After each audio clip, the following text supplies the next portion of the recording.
What's going on, folks? Elijah here. It is a beautiful Friday morning, the 13th of November. So yes, it is a Friday 13th. But hey, 2020, it seems like the whole year has been a Friday the 13th. So I'm not gonna get all bent out of shape. I'm not that superstitious anyways. But on my Friday morning commute, it's been one hell of a week. Very busy at work, but definitely got some stuff punched off the punch list. Finished up part of a major project I've been working on. So it's nice to have that, goal kind of hit, and things went well, and the planning all came together. So it's always a beautiful thing when things come together as you plan them out.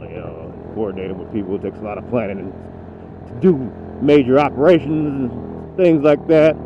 Especially when you're doing some of the stuff with people that are working remotely. But luckily, nowadays we have the technology that makes that very much possible to do and a lot easier to do. And it makes it a lot easier to collaborate with people. Personally, I've become a fan of the teleconferencing, Microsoft Teams and Zoom meetings. We use Teams at work, and my family, we like to do the Zoom calls with each other. They're actually a lot of fun. So I highly recommend them to people who are if you're feeling lonely or you got family members that may be all by themselves. Have a Zoom call. You can have a lot of fun doing that. And there's also apps you can watch movies and stuff together as well, which you may not think it's gonna give you a feeling of enjoyment and being and togetherness, but it actually does. It does, and it does reach across the airwaves and the data routes, and it can help alleviate some of the stress that we're all feeling here in the COVID era, as I guess we're gonna call it. So, I made a video yesterday on my way home from work. I might post it still anyways, but I was kind of talking about how it's been a crazy week, but I forgot to mention, I actually had to get my first COVID test this week, which we actually got at the job. Everybody, or most of the people, all of us got a rapid COVID test. And, it wasn't, well, it just tickled your nose a little bit. It just tickled. It wasn't that bad. All you hard drug users should be fine with the COVID test. And luckily, thankfully, everybody was negative. So, there was kind of a scare. Somebody's spouse had tested positive, but then by the time I think we got to the test, they had tested negative for a follow-up test. So, but just as a precaution, they provided testing for everybody who wanted to get a test at work. And so that was that experience kind of out of the way. Don't be afraid to get one if you got to get one. I mean, it doesn't hurt. It's not super invasive. I mean, just be glad they don't have to go on your other end. So, and it was quick and painless. And, but it was kind of nervousness, and it definitely made for an anxious weekend. Kind of waiting to that Monday to go get tested at work. So, but everything worked out. I'm glad everybody tested negative. Luckily people have been doing what they're supposed to be doing for the most part at work. Though it took a little while to get there, get people to, but I think after the at work test, people seem a little more willing to, mask up and be a little more observant of the social distancing and stuff like that. So sometimes it just takes a catalyst like that. But I made a video Saturday, but it ended up just turning into a gloating rant about the election. I'm a Democrat, or a Democrat as I like to call myself. But I don't want to have to expose you guys to some cockamamie gloating rant. That's not right. I'm trying to put quality content out, hey, motorcycle love.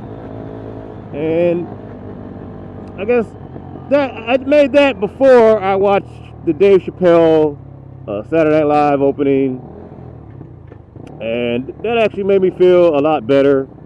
And kind of put things in perspective. I mean, it's funny that a comedian could put things like that in perspective for you, and you know, him saying that, hey, we got to find a way to forgive each other. And you know, I ain't gonna lie, you know, Republicans, they're making it really hard to forgive them. I mean, still today, Donald Trump his administration talking about he's getting ready for his second term. It still has not started the transition process, even though he's getting creamed in the courts. You know, the cases he won a case. You know, Fox News was talking about some case he won, but the amount of votes is like a few hundred votes. It won't matter at all. In Pennsylvania, I believe he's also clinched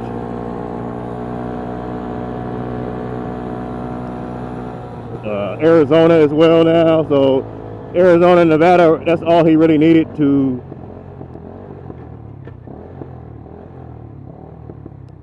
get ahead was Nevada and Arizona, and that's the end of the race. He didn't need Pennsylvania and Arizona and Nevada. So, but unfortunately, you know, just like Republicans don't want to believe in science, not all of them. There are some decent Republicans still, but they're few and far between. You know, they don't want to do math now either, if it doesn't add up in their favor. So it's getting ridiculous. But you know, it's time to reconcile, Republicans. You guys got to reconcile with Democrats if we're going to get our country back. I mean, if you want the country to go down to the depths and the abyss that we're already in the abyss of America, and all that can happen is things are going to get worse, and you're going to get your butts kicked again from failing to enact any policy at all. So you're not going to starve out Democrats. We're the longest surviving party for a reason. You're only going to continue to starve yourself as you have been doing. And it's time to suck it up. It's time to reconcile. You're going to have to find a way to forgive Democrats for kicking your butt in the presidential election. But, you know, I was watching the Republican Attorney General for Arizona, and he's like, hey, people locally, they voted for the Republicans like they usually do. He's like, but they voted for Joe Biden as president. And probably Mark Kelly, but he's like, well, maybe because they didn't like who was running, or maybe because they didn't like the way they acted. You know, he didn't say Trump's name, but, you know, it's kind of like, hey, you know, maybe we should have had a better candidate for president, you know, that's kind of our fault. And he was kind of like, look, there's no illegal nothing going on in our election.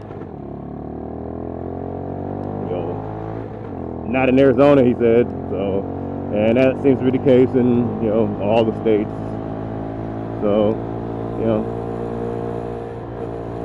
it is what it is, as the president said, guys. You know, it's over. And pretty soon, you know, the Republican Party is going to have to, if they want to survive at all, they're going to have to decide to splinter off from this group of people who are going to be, you know, what it seems is going to be is pro-Trump forever. And, you know, they're going to be talking about, you know, Trump got robbed in an election that he lost because of his terrible behavior. You know, and, you know, I think it's like Van Jones says, you know, the way you carry yourself does matter, at least in the United States. And if you're going to say the things that Donald Trump says, and let's not say that you can't say those things, like, hey, look at Howard Stern, or, you know, some of the other shock jocks out there. Well, they say the stuff they say, but they have their own platform, and none of them are running for political office, and none of them are running for the highest office in the United States either. So they're private people in their private lives. So, you know, That's all for today, guys. I'll talk to you next time. Elijah out.